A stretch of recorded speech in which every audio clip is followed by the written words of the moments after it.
புதுக்குடியிருப்பு மகாவித்தியாலயத்தை சேர்ந்த ஒரு பையன் தான் கணிதத்தில் முதல் பரிசு. எனக்கு அது மிகவும் சந்தோஷமாக இருந்தது. ஏனெண்டா புதுக்குடியிருப்பு மிகவும் பாதிக்கப்பட்ட ஒரு இடம். எங்களை பொறுத்தவரை எல்லா பாடசாலைகளுக்கும் அழைப்புதலை கொடுக்கணும். அதாவது அந்த பாடசாலை அதிபர்கள் தான் அதில் அக்கறை எடுக்கணும். வடக்கினுடைய பிரபலமான பாடசாலைகளில் இருக்கக்கூடிய மாணவர்கள் இந்த போட்டிகளில் பெறுபர்களை பெற்றுக்கொள்கிறார்கள். எத்தனையோ பின்தங்கிய கிராம பாடசாலைகள் இருக்கிறது, அல்லது கிளிநொச்சியாக இருக்கலாம், முல்லைத்தீவாக இருக்கலாம், வவுனியாவாக இருக்கலாம், யாழ்ப்பாணமாக இருக்கலாம். அந்தந்த பாடசாலைகளில் இந்த மாணவர்கள் ஏன் இந்த நிலைக்கு வரவில்லை? இதுக்காகத்தான் நான் சொல்கிறேன், ஒரு வடமாகாணத்துக்கு வெளிநாட்டில் இருக்கிறவர்கள் எல்லாருமே சேர்ந்து ஒரு கல்வி அபிவிருத்திக்காக ஒரு நிதியத்தை உருவாக்கினா அந்த நிதியத்தின் ஊடாக பல பாடசாலைகளில் கணித விஞ்ஞானத்தை கற்பிக்கக்கூடிய முறையான ஆசிரியர்கள் இல்லை. இப்படியான ஒரு சூழ்நிலை இருக்கிறது. இப்படியான விடயங்களை ஏன் என்று சொன்னால் இந்த விவகாரத்திலே ஈடுபடக்கூடிய உங்களால் தான் இந்த மாற்றங்களை ஏற்படுத்த முடியும். நான் அதாவது என்னுடைய முதல் கொள்கை என்னென்னா, இப்படி செய்கிறதில் பப்ளிசிட்டி பண்ணிடல. இதுவரையிலையும் நான் செய்கிற எக்ஸாமை பற்றி கணவருக்கு தெரியாது இப்படி ஒரு பரீட்சை நடக்குது. அந்த பின்தங்கிய கிராமங்களில் இருக்கக்கூடிய மாணவர்களுக்கு வழங்கப்படுகின்ற கல்வியிலும் சரியான நிலைப்பாடு அல்லது சமநிலை இருக்கிறதா என்ற கேள்வி இருக்கிறது. ஆகவே உங்களை போன்ற கல்வியை வழங்கக்கூடிய புரவலர்கள் கிராமப்புறங்களை நோக்கி சென்று அங்கிருக்கக்கூடிய எங்களுடைய மாணவர்களையும் கணித விஞ்ஞான ரீதியாக அறிவூட்டுவதற்கான செயற்திட்டங்கள் ஏதாவது உண்டு?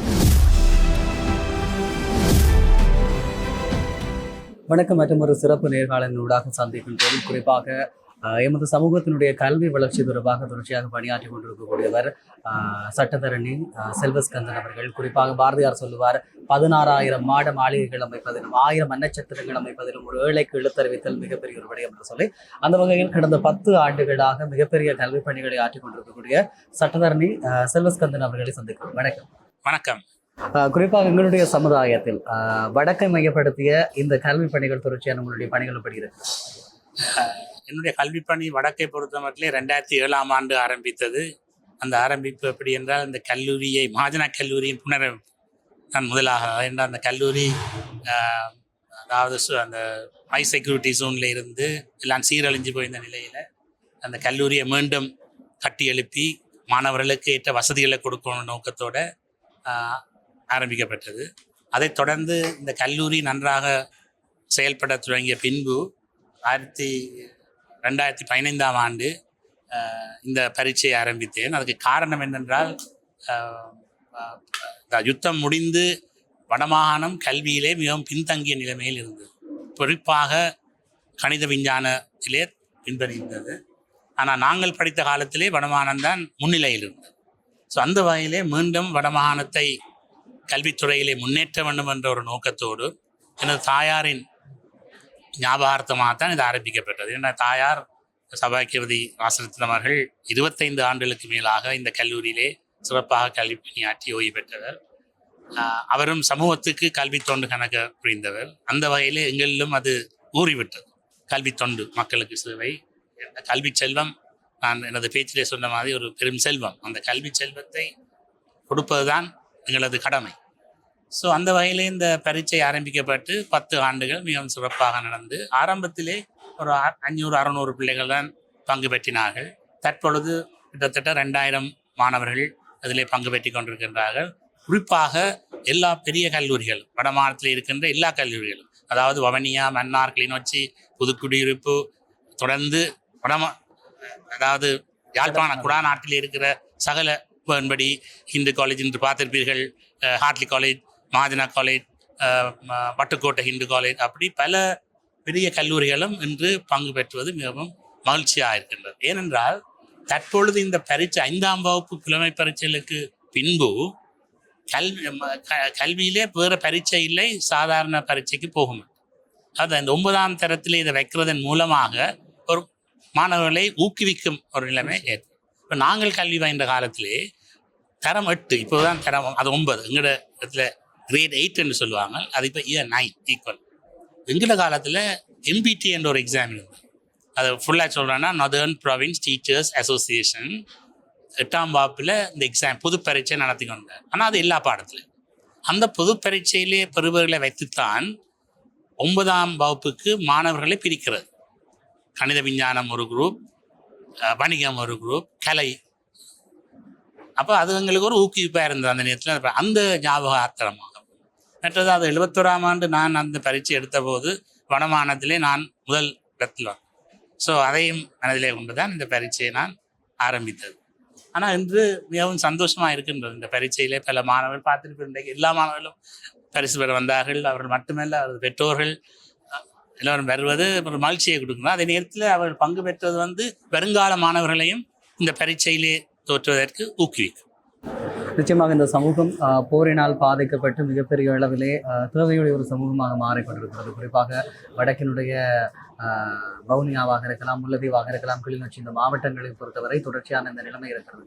ஆகவே வடமாகாணம் தழுவிய ரீதியில் உங்களுடைய இந்த மிகப்பெரிய ஒரு அர்ப்பணிப்பு என்று கூட சொல்லலாம். குறிப்பாக மிகப்பெரிய ஊக்கத்தொகைகளை வழங்கி கொண்டிருக்கிறீர்கள். ஆகவே அவர்களுடைய கல்வி என்பது பலருடைய பிரச்சனை கல்வியை தொடர்வதற்கான நிதி பங்களிப்பு இல்லாத காரணம், இப்படியான பிரச்சனைகள் இருக்கிறது. ஆகவே இந்த விடயங்களை நீங்கள் தொடர்ச்சியாக மிக சிறப்பாக காத்திரமாக ஆற்றிக் கொண்டிருக்கிறீர்கள். இந்த சூழ்நிலையில் உங்களுடைய இந்த போட்டிகளுடைய பெறுபர்கள் எப்படி இருக்கிறது? இந்த கல்விக்கு சந்தோஷத்துக்குரியது. இந்த முறை பார்த்திருப்பீர்கள், ஒரு மாணவன் கணிதத்திலேயும் விஞ்ஞானத்திலேயும் முதல் பரிசு பெற்றார்கள். அதோடு இது சரியான இந்த பரீட்சையை தயாரிப்பது அந்த பேப்பர் கடினமான பேப்பர். அப்போ இந்த முறை அந்த மேக்ஸ் பேப்பரை பார்த்துட்டு சொன்னார்கள் ஒரு மாணவனும் 70க்கு மேல் எடுக்கும். ஆனால் மாணவர் எடுத்தார்கள். அது ஒரு மகிழ்ச்சிக்குரியது. நான் ஏற்கனவே கூறியது போல அது மட்டுமல்ல, இந்த பரீட்சையிலே தற்பொழுது பங்கு பெற்றவர்கள் 35% மேற்பட்டவர்கள், கிட்டத்தட்ட 35-38% ஆங்கிலத்தில் 2 பரீட்சையும் செய்கின்றார்கள். அதுவும் மிகவும் மகிழ்ச்சிக்குரிய விஷயம். ஏனென்றால் வடமாகாணம் ஆங்கிலத்திலேயும் யுத்த காலத்தின் பின்பு பின்தங்கி இருந்தது. இப்பொழுது மாணவர்கள் மிக கரிசனையோடு ஆங்கிலத்தையும் கற்பது வரவேற்கத்தக்கது. அது மட்டுமல்லாமல் இப்போ ஆங்கிலம் என்பது இலங்கையில் மட்டுமல்ல எந்த நாட்டிலும் பயன்படுத்தக்கூடிய ஒரு பாஷை. ஸோ அதை மாணவர்கள், அதைத்தான் நான் பேச்சிலேருந்து, மாணவர்கள் நன்றாக படித்தார்கள் என்றால் அவருடைய வாழ்க்கை நன்றாக அமையும்.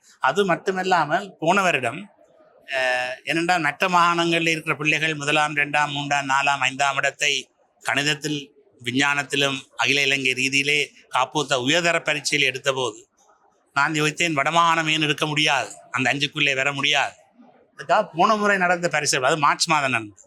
அந்த பரிசு விழாவிலே நான் சொன்னேன், வடமாகாணத்திலே யாராவது ஒரு மாணவன் கணிதத்திலேயும் சரி விஞ்ஞானத்திலேருந்து 5க்குள்ளே வந்தால் 2 லட்சம் ரூபா பரிசு கொடுப்பேன் நான் சொல்லி 4 மாதத்தில் வந்த பரீட்சை பெறுபவர்களில் இந்து கல்லூரி மாணவனும் ஹார்ட்லி கல்லூரி மாணவனும் 2ஆம் 4ஆம் இடத்தையும் பெற்றார்கள். அதுவும் மகிழ்ச்சிக்கு. அது மட்டுமல்ல, இந்த ஆண்டு கிளிநொச்சி மகாவித்தியாலயத்தில் கல்வி பெற்ற அந்த பையன் திருக்குமார் 1ஆம் இடத்தை கணிதத்திலே பெற்று வடமாகாணத்துக்கு மட்டுமல்ல அகில இலங்கையிலேயும் வடமாகாணத்தை ஒரு ஸ்தானத்திலே கொண்டு வந்து நிறுத்தியிருக்கிறார். அது தொடர்ந்து இருக்க வேண்டும். என்றால் நான் சொன்ன மாதிரி எங்களோட காலத்தில் வடமாகாணம் முன்னேற்றமான கல்வியிலே முன்னேறி இந்த காலம், அந்த காலம் மீண்டும் பெற வேணும். அது ஒரு பொற்காலமாக மக்களுக்கு இந்த அமையும். என்றால் இந்த யுத்தத்தால் பாதிக்கப்பட்டவர்கள் படிப்பை கொஞ்சம் புறக்கணித்து விட்டார்கள். இனி அவர்கள் படித்து முன்னேறினால்தான் வருங்கால சந்ததிகளையும் அவர்கள் படிப்பதற்கு ஊக்கம் இருக்கு. அதாவது வள்ளுவர் சொல்றார் குரல்ல, நாங்கள் இந்த பிறப்பில் கற்கின்ற கல்வி 7 தலைமுறைக்கு இருக்குமே. அதுக்கு விளக்கம் என்னென்றா, இந்த 7 தலைமுறை என்றது உண்மையில் நாங்கள் 7 தலைமுறை பிறக்க போகிறது இல்லை. இப்போ நான் எனது மகனை படிப்பிக்கோன்னு யோசிப்பேன். இப்போ இந்த எனது மகன் நன்றாக படித்து தனது பிள்ளைகளை அப்படி அது தலைமுறைகளுக்காக வளர்ச்சியை கொடுக்கும் என்றதான் வள்ளுவரே சொல்லியிருக்கிறார்கள், அழகா சொல்கிறார் அந்த திருக்குறள். ஸோ அப்படி இந்த கல்வி என்றது கொடுக்கல சமுதாயத்தை ஒரு தரத்துக்கு உயர்த்தி வைக்கும். நிச்சயமாக இந்த சமூகம் எப்படி இருக்க வேண்டும், எப்படி பயணிக்க வேண்டும் என்கின்ற விடயங்களை தீர்மானிப்பது கல்வி அறிவு. குறிப்பாக கல்வி அறிவு பெற்றவர்கள் சமூகத்தை சரியான பாதையில் வழிநடத்துவார்கள். இந்த சமூகம் மேம்பட்ட சமூகமாக இருக்கும் என்கிற நம்பிக்கை இருக்கிறது. இப்படியான ஒரு சூழலில் குறிப்பாக இந்த கணித விஞ்ஞான போட்டிகளை நிகழ்த்தி கொண்டிருக்கிறீர்கள், மாணவர்களுக்கு ஊக்கத்தொகைகள் வழங்கி கொண்டிருக்கிறீர்கள். உங்களுடைய இந்த கல்வி பணி தொடர்பான அடுத்த நகர்வு எப்படியாக? அடுத்த நிலைவு உண்மையிலே நான் சிந்தித்து இருக்கின்றேன் என்னவென்றால், தனியாக கணிதம் விஞ்ஞானம் மட்டுமல்ல, எல்லா பாடங்களிலும் இந்த பரீட்சையை 9ஆம் வகுப்பில் நடத்துவது. ஆனால் அதுக்கேற்ற சூழ்நிலைகளை நான் உருவாக்குவேன். ஏன்னா இப்போ இந்த வைக்கிற எக்ஸாமுக்கு காலையில் 4 மணிக்கு எழும்பி ஆசிரியர்கள் பள்ளிக்கூடம் போய் தான் இதை நடத்துகிறார்கள். அப்போ நான் அதுக்காக ஒரு கமிட்டியை போட்டு அதுக்கு ஏற்ற வகையில் எப்படி அந்த பரீட்சையை எல்லா பாடங்களிலும் மாணவர்கள் பங்கு பெற்றதுக்கு ஊக்குவிக்கலாம். ஏனென்றா கணித விஞ்ஞானம் மட்டுமல்ல, ஆங்கிலம் அடுத்த நான் உண்மையிலே சிந்தித்திருப்பது கணித விஞ்ஞானத்தோடு அடுத்த வருடம் ஆங்கிலத்தையும் ஒரு சப்ஜெக்டாக கொண்டு வரதுக்கு. அப்போ கணிதம், விஞ்ஞானம், ஆங்கிலத்தோடு தொடர்ந்து ஒரு பாடமாக என்ன படிப்படியாக போய்களை தான் எல்லாரையும் அந்த ஒழுங்குபடுத்தி சீராக இந்த பரீட்சையை நடத்த முடியும். காலத்தால் மறக்க முடியாத ஒரு கல்வி பணி ஆற்றி வருகிறீர்கள். குறிப்பாக உங்களுடைய இந்த பணியிலே பெறுபவர்களை பார்க்கிற போது மிகவும் சந்தோஷமாக இருக்கிறது. எங்களுடைய சமூகத்தினுடைய பிள்ளைகள் மிகப்பெரிய ஆற்றலை வெளிப்படுத்தி இங்கே பரிசுகளை பெற்றுக் கொள்கிற போது, ஆனால் ஒரு விடயத்தை கவனிக்கக்கூடியதாக இருந்தது. இந்த பரிசுகளை பெற்ற மாணவர்கள் குறிப்பாக யாழ்ப்பாணம் இந்து கல்லூரி, யாழ்ப்பாணம் வேம்படி மகளிர் கல்லூரி, ஹாட்லி கல்லூரி, அதே போல யாழ்ப்பாண கல்லூரி, வவுனியாவில் பார்க்கிற போது மகளிர் மகாவித்தியாலயம், தமிழ் மகாவித்தியாலயம், அதே போல மன்னார் சென்ட் சேவியர், இப்படி வடக்கினுடைய பிரபலமான பாடசாலைகளில் இருக்கக்கூடிய மாணவர்கள் இந்த போட்டிகளில் பெறுபவர்களை பெற்றுக்கொள்கிறார்கள். எத்தனையோ பின்தங்கிய கிராம பாடசாலைகள் இருக்கிறது, அல்லது கிளிநொச்சியாக இருக்கலாம், முல்லைத்தீவாக இருக்கலாம், வவுனியாவாக இருக்கலாம், யாழ்ப்பாணமாக இருக்கலாம். அந்தந்த பாடசாலைகளில் இந்த மாணவர்கள் ஏன் இந்த நிலைக்கு வரவில்லை, அல்லது இந்த போட்டிகளில் இந்த பெறுபவர்களை பெறவில்லை என்பதை இல்ல. எங்களை பொறுத்தவரை எல்லா பாடசாலைகளுக்கும் அழைப்புதலை கொடுக்கணும். அதாவது அந்த பாடசாலை அதிபர்கள் தான் அதுல அக்கறை எடுக்க வேண்டும். இல்லை, இந்த போட்டிகளில் பங்கு பெற்று இருந்தாலும் மாணவர்களினுடைய இந்த கணித விஞ்ஞான அறிவு என்பது இந்த பாடசாலை, அதாவது நகர்ப்புறங்களில் இருக்கக்கூடிய அல்லது யாழ்ப்பாண வடக்கினுடைய பிரபலமான பாடசாலைகளுடைய கல்வித்தரமும் அந்த பின்தங்கிய கிராமங்களில் இருக்கக்கூடிய மாணவர்களுக்கு வழங்கப்படுகின்ற கல்வியிலும் சரியான நிலைப்பாடு அல்லது சமநிலை இருக்கிறதா என்ற கேள்வி இருக்கிறது. ஆகவே உங்களை போன்ற கல்வியை வழங்கக்கூடிய புரவலர்கள் கிராமப்புறங்களை நோக்கி சென்று அங்கிருக்கக்கூடிய எங்களுடைய மாணவர்களையும் கணித விஞ்ஞான ரீதியாக அறிவூட்டுவதற்கான செயற்திட்டங்கள் ஏதாவது முன்வைத்திருக்கிறீர்களா? தற்பொழுது இல்லை.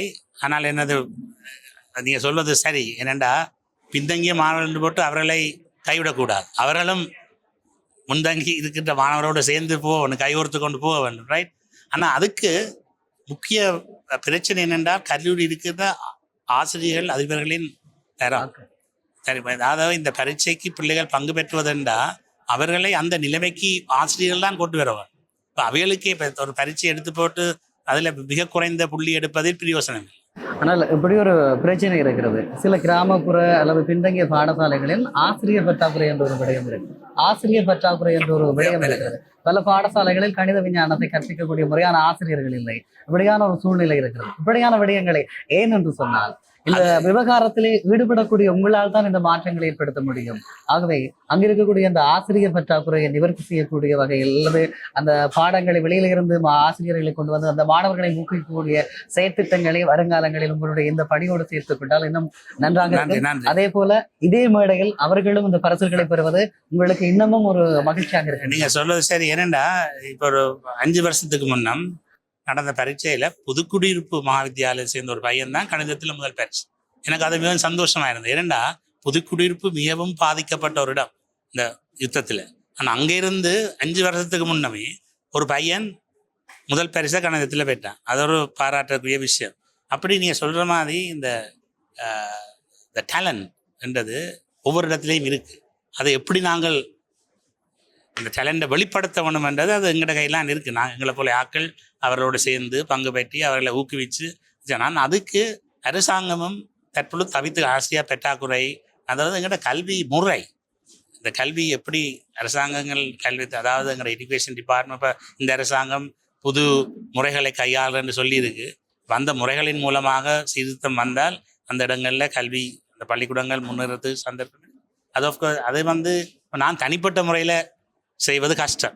அது இப்போ பலரும் சேர்ந்து இதுக்காகத்தான் நான் சொல்கிறேன், ஒரு வடமாகாணத்துக்கு எங்களது வெளிநாட்டில் இருக்கிறவர்கள் எல்லாருமே சேர்ந்து ஒரு கல்வி அபிவிருத்திக்காக ஒரு நிதியத்தை உருவாக்கினா அந்த நிதியத்தினூடாக நான் இப்போ என்ன நடக்குதுன்னா இப்போ நான் இதை தனிப்பட்ட முறையில் செய்கிறேன்.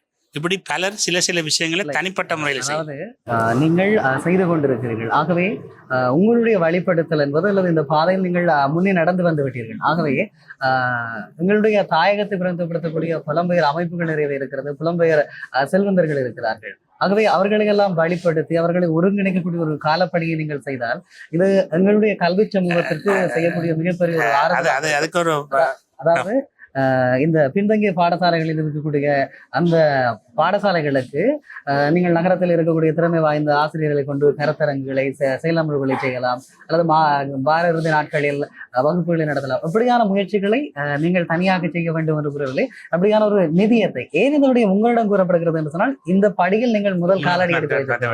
நன்றி தம்பி அந்த இதுக்கு. ஏனென்றா நான் இந்த அதாவது என்னுடைய முதல் கொள்கை என்னென்னா, இப்படி செய்கிறதில் publicity பண்ணிடல.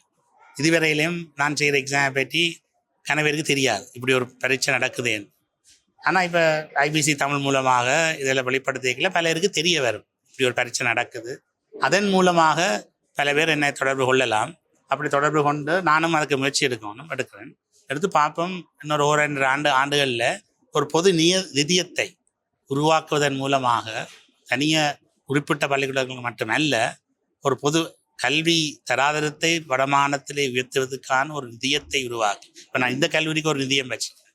மாஜனா college foundation for educational development என்ற ஒரு நிதியம் இருக்குது. சரி, அதுக்கு பழைய மாணவர்கள் நிதி தந்து கொண்டிருக்கின்றார்கள்.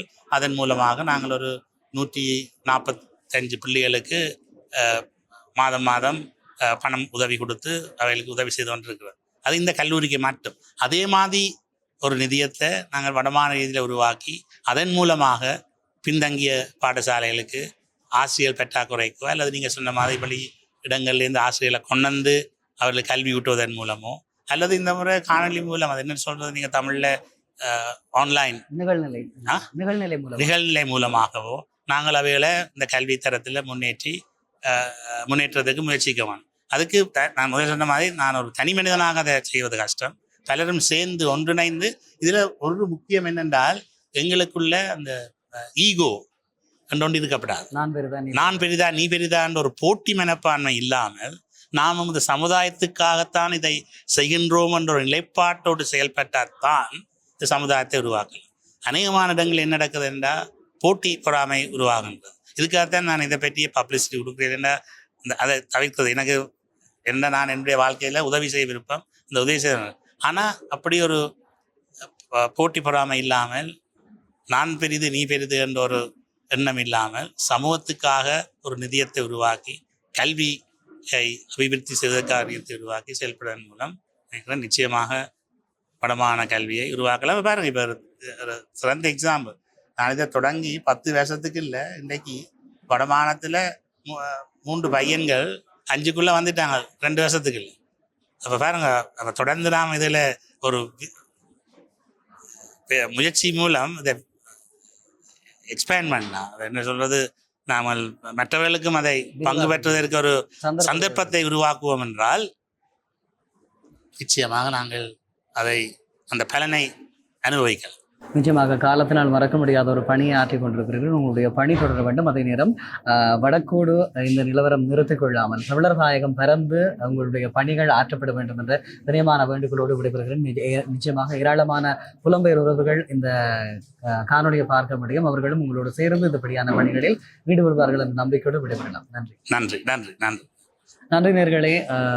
இன்று யாழ்ப்பாணம் தெல்லிப்பள்ளை மகாஜனா கல்லூரியிலே மகாஜனா கணித விஞ்ஞான போட்டிகளினுடைய பரிசளிப்பு நிகழ்வுகள் இடம்பெற்றிருக்கிறது. குறிப்பாக செல்வஸ்கந்தன், சட்டத்தரணி செல்வஸ்கந்தன் அவர்கள் தன்னுடைய முயற்சியின் மூலமாக இந்த பணிகளை மிகப்பெரிய அளவிலே வடமாகாணம் தலைவி அளவிலே ஆற்றி வருகிறார்.